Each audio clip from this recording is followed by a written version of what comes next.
Mga kapigis, ito ang first aid remedy sa pilay na baboy. Gamitin ang rice method na ginagamit din sa tao. Effective sa mild na sprain o pilay. R stand for rest. Ihiwalay agad ang pilay na baboy. Sa isolation pen, patigilin sa paggalaw para hindi lumala ang injury. I stand for ice. Cold compress 10 to 10 minutes 3 times a day sa namamagang party para mabawasan ang pamamaga. C stand for compression.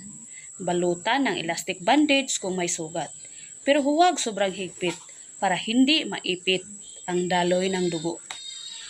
E stand for elevation.